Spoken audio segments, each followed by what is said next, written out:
नमस्कार. कसे आहात? बरे आहात ना? मला माहिती आहे तुम्ही सर्व स्वस्त असाल आणि मस्त असाल. तर व्हिडिओ बनवण्याचं कारण असं आहे, मी आली आहे पुण्यामध्ये. तर पुण्यातील घरे कशी आहेत आणि पुण्यातील घरमालक लोक भाडेकरू लोकांची कशी फसवणूक करतात आणि पुण्यामध्ये महिलांना कोणत्या कोणत्या गोष्टींना सामोरे जावं लागतं आणि महिला काय काय गोष्टी ॲडजस्ट करतात ते मी तुम्हाला थोडक्यात ह्या व्हिडिओद्वारे सांगण्याचा प्रयत्न करणार आहे. तर चला तर मग वेळ न वाया घालवता व्हिडिओला सुरुवात करूया.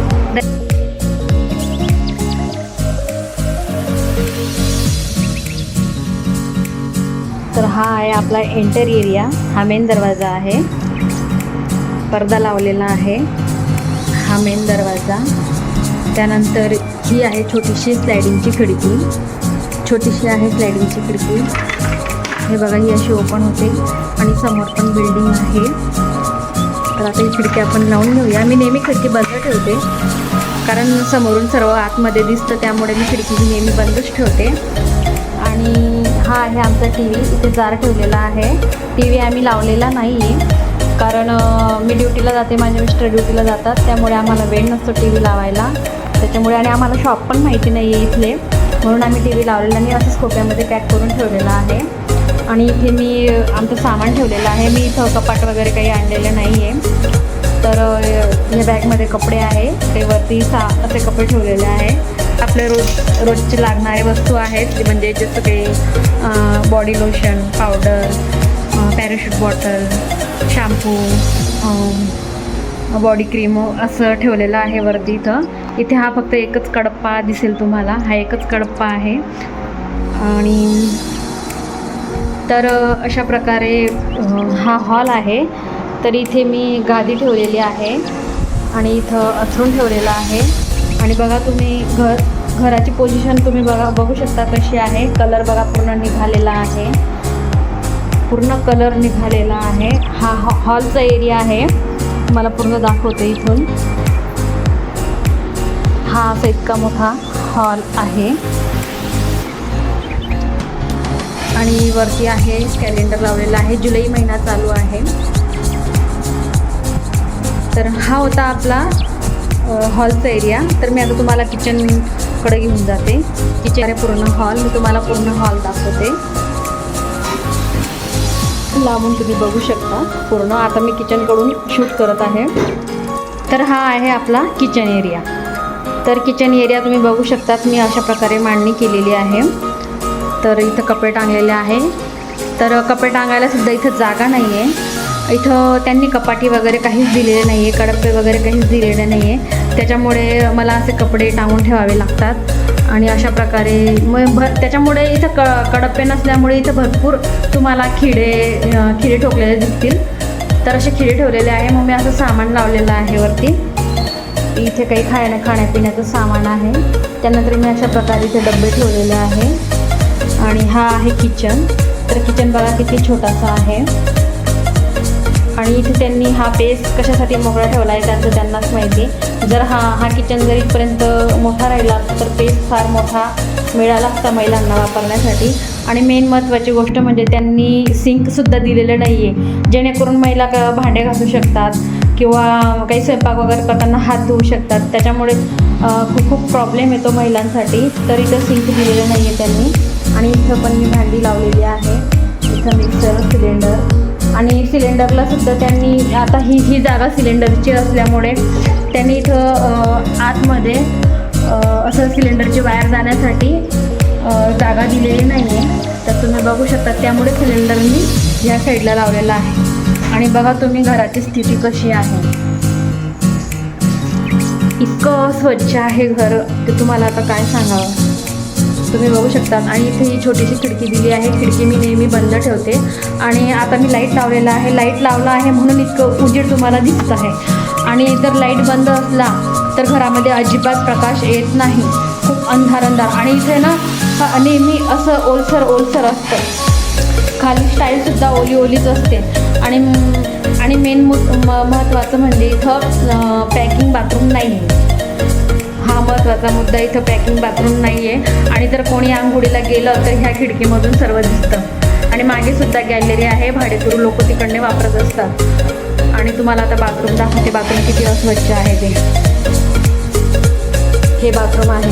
तर ह्या बाथरूममध्ये महिला कसं ॲडजस्ट करत असतील. आता हे तुम्हीच बघा कसं दिलेलं आहे यांनी बाथरूम. हे बघा पूर्ण कलर गेलेला आहे. किती एकदम फार जुन्या पद्धतीचं बाथरूम दिसत आहे. तुम्ही बघू शकता किती घाण आणि किती अस्वच्छ आहे. आणि महिलांना इथेच धुणी भांडी सर्व इथेच करावं लागतात. पण मी कधीच बाथरूममध्ये भांडी धुत नसते. आणि जेव्हा आपण घर घेतात तेव्हा घरमालक आपल्याशी खूप गोड गोड बोलून पण आपल्याला सामान टाकायला लावतात आणि सांगतात की 24 तास नळाला पाणी आहे. आणि हा नळ आहे हे बघा, मी नळ चालूच ठेवलेला आहे. नळाला पाणीसुद्धा नाही आहे. आणि आम्हाला जेव्हा घर घेत होते तेव्हा आम्हाला सांगण्यात आलं होतं की 24 तास पाणी आहे. आणि हा पिण्याचा नळ आहे आणि हा वापरण्याचा नळ आहे. तर पिण्याचं पाणी तर अजिबात इथे येत नाही. मी 4थ्या मजल्यावर राहते. 4थ्या मजल्यावरतून आम्हाला खालती पाणी भरायला जावं लागतं. एवढं महिलांना ॲडजस्ट करावं लागतं इथे.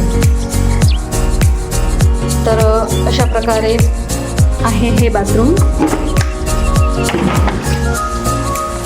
मी बाथरूममध्ये कधीच भांडी धुत नसते. फक्त मी बाथरूम आंघोळीसाठी आणि कपडे धुण्यासाठी यूज करते. आणि हा जो इतका एरिया दिसतोय तुम्हाला, ह्या एरियामध्ये मी भांडी धुत असते. मी बाथरूममध्ये आयुष्यात कधीच भांडी धुत नाही. आणि इथं आहे ना महिलांना आहे ना धुणी भांडी करायला वेगळा पेज दिलेला नाही आहे. बाथरूममध्येच सर्व करावं लागतं. आणि धुतलेली भांडी मी इथे ठेवते. आणि इथे भांडी धुतलेली भांडी 2-2 दिवससुद्धा वाढत नाही. त्यामुळे मला पुसून भांडी घ्यावी लागतात स्वयंपाकात. आणि हे बघा इथं कलर बघा किती पूर्ण गेलेला आहे गव्हाचा कलर. आणि पाणी पण इतकं अस्वच्छ येतं, खूप अस्वच्छ, खूप ॲडजस्ट करावं लागतं. इथं खूप प्रॉब्लेम येतो महिलांना. हे अशा प्रकारे माझं किचन आहे. मी पूर्ण सामान आणलेलं नाही आहे. माझ्याकडे भरपूर सामान आहे. मी थोडाफारच सामान आणलेलं आहे खाण्यात. आणि हा आहे किचनच्या साईडला दरवाजा. तर मागची बाजू आहे, मागची साईड आहे, तुम्ही बघू शकता. इकडं जाण्यासाठी येण्यासाठी जागा आहे. आणि हा टॉयलेट आहे. टॉयलेटमध्ये पण बघा किती अंधार आहे. आणि इथं बघा, इथं नेहमी पाणी 24 तास पाणी गळत असतं. काय माहिती कसलं पाणी गळत असतं जर. आणि माती पण खूप पडत असते. इथं ना त्यांनी ह्या भिंतीला स्लॅब केलेला नाही आहे. तर इथपर्यंत बघा ओढवलं तुम्हाला दिसत नसेल, पूर्ण अंधार पडतं इथं. आणि अशा प्रकारे इथं खूप पाणी 24 तास इथं पाणी साचलेलं असतं. इथे आम्ही जास्त यूज करत नाही. फक्त टॉयलेटला येण्यासाठीच इकडचा वापर करतो आम्ही. तर इतकी अस्वच्छता आहे, इतकं घाण आहे इथं की तुम्हाला आता काय सांगावं. तर हा दरवाजा मी नेहमी बंद ठेवते. अशा प्रकारे पुण्याची घरं आहे. तुम्हाला मी दाखवलं पुण्याची घरं कशी आहेत ते.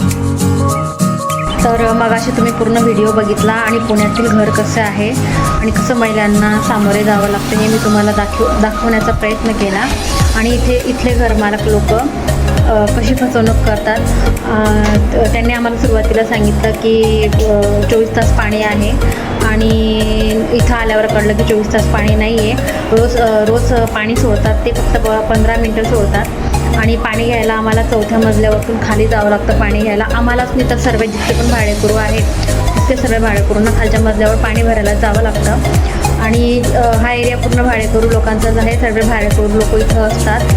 आणि या घराचं रेंट मी तुम्हाला सांगते 8,000 रुपये महिना आणि 10,000 रुपये डिपॉझिट आम्ही दिलेले आहे. 8,000 रुपये महिना आहे. आणि जर तुम्ही मध्येच घर खाली करून दिलं तरीही तुम्हाला पूर्ण पैसे द्यावेच लागतील. आणि 8,000 रुपये देऊनसुद्धा आपण आपल्या घरामध्ये चोरासारखं राहायचं आहे. कारण इथं भांडण केलेलं चालत नाही, मस्ती केलेलं चालत नाही, जोरात हसलेलं चालत नाही, जोरात बोललेलं चालत नाही, मुलांनी मस्ती केलेली अजिबात चालत नाही ह्या घरामध्ये. आणि अपार्टमेंटचं घर असल्यामुळे 24 तास दरवाजा बंदच ठेवावा लागतो. खिडकीसुद्धा बंद ठेवावी लागते. आणि घरामध्ये अक्षरशः इतकं बोर होतं ना. आणि कसं आहे ना, आणि आता मी जळगावला जाणार आहे आणि मी इथं खाण्यापुरतीच सामान आणलेलं आहे. मी जास्त सामान आणलेलं नाही आहे. माझ्याकडे भरपूर सामान आहे. आणि जळगावमध्ये जाण्याचं रिझन असं आहे की माझा लहान मुलगा माझ्याजवळ असतो आणि मोठा मुलगा जळगावला असतो. तर मोठा मुलगा नेहमी आजारी असतो, त्याला आमची आठवण येते. आणि माझा लहान मुलाला आणि मला इथलं वातावरण सूट होत नाही. आम्ही दोघंही नेहमी आजारी असतात. आणि ह्या घरामध्ये फार ओलावा असतो आणि ऊन अजिबात पडत नाही. आणि जसं की आपल्याला उन्हाळ्याचे वाळवी पदार्थ बनवायचे असतात, जसं की कुरडई, पापड, हे सुद्धा आपल्याला बनवता येत नाही. आणि गच्चीवर जाण्यासाठी ऑर्डर पण नाही आहे. घरमालकाने गच्चीला कुलूप लावून ठेवलेलं आहे. आणि कपडेसुद्धा इथं अजिबात कपडेसुद्धा वाढत नाही. 2-2 दिवस इथं कपडे वाढत नाही. कपडे मला फॅनखाली वाळवावे लागतात. आणि ऊन अजिबात पडतच नाही ऊन इथं. आणि घरामध्ये इथं ओलावा असतो, फार ओलावा असतो. पाणी इतकं दूषित येतं इथं, खूप पाणी दूषित येतं. आणि पाण्यामध्ये इतकी घाण असते. आणि आम्हाला ना सिंटेक्सच्या टाकीचं पाणी वरती जे टाकी भरून ठेवलेलं असतात ना, त्या टाक्याचं पाणी आम्हाला खाली सोडतात आणि ते पाणी आम्हाला भरावं लागतं. आणि ती टाकी किती वर्षापासून धुतली आहे की नाही धुतली आहे, इतकं दूषित पाणी असतं, खूप घाण पाणी असतं. अक्षरशः 2 दिवसामध्येच त्या पाण्यामध्ये किडे पडून जातात. आणि इथे चिलटे पण फार आहे. तर मी तुम्हाला दाखवते चिलटे कसे आहेत. तर मी कपडे वाळवत घातलेले आहे. तर तुम्हाला दिसत असेल उडताना, हे बघा किती चिलटे उडत आहे. तर अशा आणि इथलं बाहेरचं वातावरण, घरातलं वातावरण एकदम फार दमट असतं. आणि खूप कोंबट घाण वास पण येतो. आणि 8,000 रुपये रेंट आहे. तर परवडत तर अजिबातच नाही. आणि घरमालक लोक अशी भाडेकरू लोकांची फजिती करतात. आणि हे माझं दुसरं घर आहे. आधी मी सिंगल रूम घेतली होती, तिथे तर फारच अस्वच्छता होती. तर मी त्या घरामध्ये 2 दिवस पण राहिलेली. मी लगेच घर खाली केलं आणि ह्या घरामध्ये शिफ्ट झाली. आणि आता मी इथं राहणार नाही. माझं अजिबात मन लागत नाही आहे. फार विचित्र वातावरण पण आहे इथं. आणि इथं आजूबाजूचे लोक पण इतके खास नाही आहे. मुंबईचे लोक आपण म्हणतात ना, मुंबई पुणे हे जन्नत आहे, पण काही जन्नत नाही. जर तुम्ही विचार करत असाल की आपण मुंबईला जावं, पुण्याला जावं, तर अजिबात येऊ नका. जर तुम्ही इकडे येणार तर फार मोठी फसवणूक होईल तुमची. आणि तुम्हाला पण पश्चाताप होईल खूप, जसं मला येत आहे. आणि इथं कामं वगैरे भरपूर आहे, कामांचा काही प्रॉब्लेम नाही आहे. पण घरं अशी आहे इथं. आणि पाणीसुद्धा इथं मिळत नाही. 2-2 दिवसाआड पाणी येतं इथं. आणि ते पण खाली भरायला जावं लागतं. आणि खूप दूषित पाणी येतं, खूप घाण पाणी येतं ते पाणी. तर अशा प्रकारे इथे घरमालक लोक अशी फसवणूक करतात. आणि मी सिंगल रूम घेतला होता आणि तिथं मी फक्त 2 दिवस राहिली होती. आणि त्या घराचं रेंट होतं 4,000 रुपये. तर त्या 2 दिवसाचे 4,000 रुपये घरमालकाने दिली नाही. तर अशा प्रकारे इथे घरमालक फसवणूक करतात. तर माझं तर अजिबात मन लागत नाही आहे, माझ्या मुलाचं पण मन लागत नाही आहे. आणि माझा मोठा मुलगा जळगावला आहे. आजचा व्हिडिओ तुम्हाला कसा वाटला, हा माझा पहिलाच ब्लॉग आहे. आजचा व्हिडिओ तुम्हाला कसा वाटला मला कमेंट सेक्शनमध्ये लिहून कळवा. आणि पुण्यातील घरं तुम्हाला कशी वाटली हे पण मला कमेंटमध्ये लिहून कळवा. तर चला तर मग भेटूया पुढच्या व्हिडिओमध्ये. तोपर्यंत तुमच्या सर्वांची काळजी घ्या. धन्यवाद. बाय.